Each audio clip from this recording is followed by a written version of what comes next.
A'udzu billahi minasyaitonir rajim. Bismillahirrahmanirrahim. Assalamualaikum warahmatullahi wabarakatuh. Welcome to my YouTube channel, Musa Talks. Our discussion today is entitled America Today. We will be talking about the present situation. Where is now the superpower and how does it deal the never-ending conflict in the world? But before that, please subscribe to my YouTube channel. As I have always been saying, America is the only superpower in post-war era. He was able to dictate the world because of its power economically, politically, and ideologically. It was United States of America which molded the present international system. And after the fall of communism in the world stage, we saw and we feel the kind of unipolar moment that the United States is enjoying. So I will be discussing to you the present situation of America. But let me educate you that our discussion here is pure academic. You don't have to think that I am such an anti-American. No, this is academic, and even all the important analysts in the United States, the university institutions, and the people in America are telling this because this is academically. I'm speaking to you academically, and it has nothing to do with sectarian or with whatever, because United States is a superpower, the leader, which has to be criticized from time to time because we are living in a democratic world, and United States is defending that kind of democracy. So wherever democracy is threatened in this world, America will be there to defend it. So as part of democracy, I am enjoying my privilege also to educate my people, to educate the Bangsamoro on the present situation regarding the international system that we have that is led by United States of America.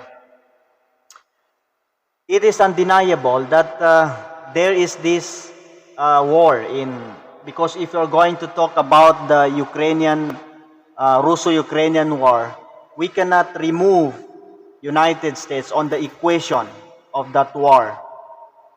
So because America is the leader of the free world and the leader of the Western world, so it goes without saying that America is part and parcel of that war, and the United States is morally obliged to defend Ukraine, as Ukraine is under the influence of United States of America. Since the beginning of the war, United States military assistance at the end of 2022 is over $16 billion. That is purely assistance on military. But if you're going to include all the assistance of the United States, militarily, or whatever assistance, it is standing on $40 billion since the onset of the war in Ukraine. So it's a big cash and money that is sending to Ukraine. And because of that proxy war, we can say that that is the latest proxy war of United States against the challenging or the challenger Russia. The other thing that happened there is the sanction. The most powerful sanction on Russia has been the decision to deny the specific access to the SWIFT system, the worldwide financial messaging system. So if you are removed in the SWIFT system, it's a great debacle on the economy of a certain country, particularly the Russian government. And there is also a pressure on the side of America. The pressure by the US-led Europe to begin the process of reducing and then eliminating European energy purchases. You know, the German government, the powerhouse, the big brother of European Union, that is German government, is dependent to Russian energy. So that's why the industrial machinery or the manufacturing companies in Germany cannot move without the oil, the energy from Russia. And that is the big there is a big pressure of United States on the German government to stop this purchase of oil. So that is how the war in Ukraine is happening. Because of course Biden is unlike with his predecessor President Trump. Trump is not good in dealing with diplomatic relations. During the time of Trump, European Union is changing its course because even NATO, the NATO system has been significantly reduced. The funding of United States.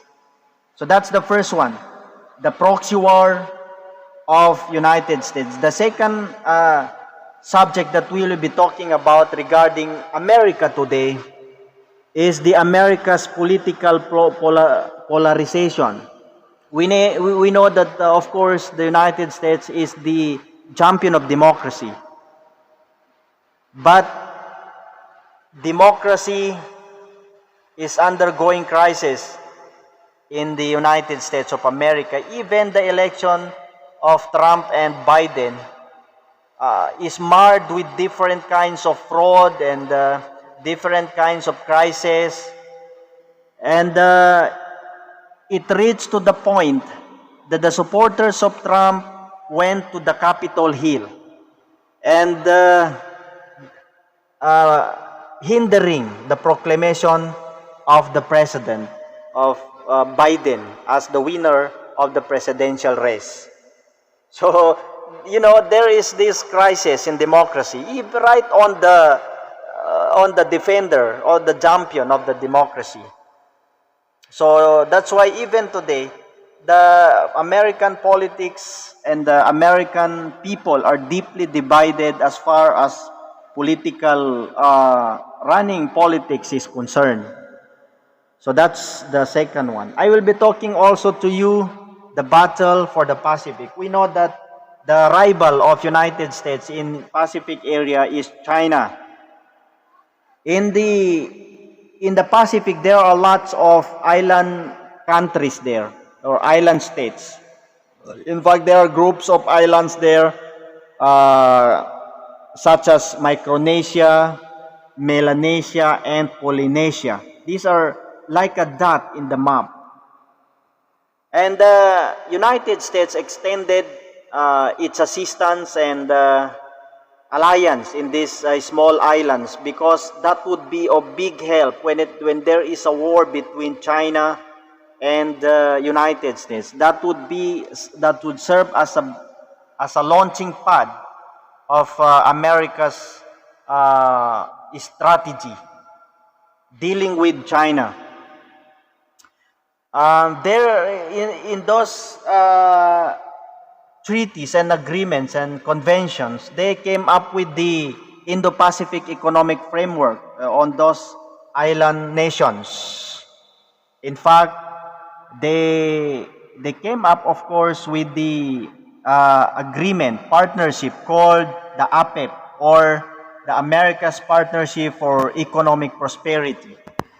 And the content, the package of that is an assistance of $1.5 billion on those island provinces. I mean, island nations, island states in the Pacific.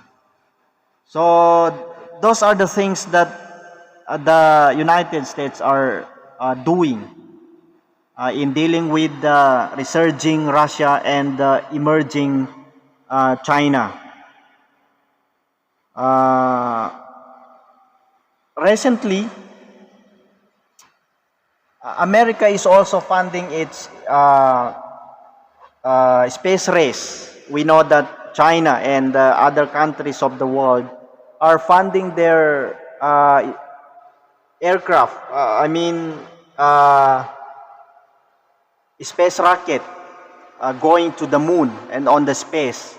And given that United States is the first country which landed on moon, it should be important for her, of course, not to be left backward or left behind in this space race, in the recent space race. So this is the American situation today.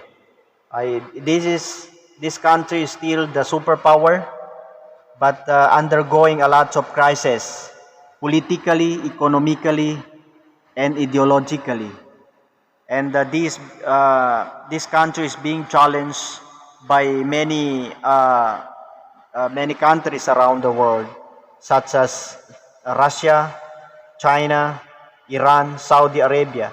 The coming of Iran and Saudi Arabia on the fold of this China-Russia axis would be a great help to establish the dream of multipolar world order. So thank you so much. Our next topic will be China. Thank you so much.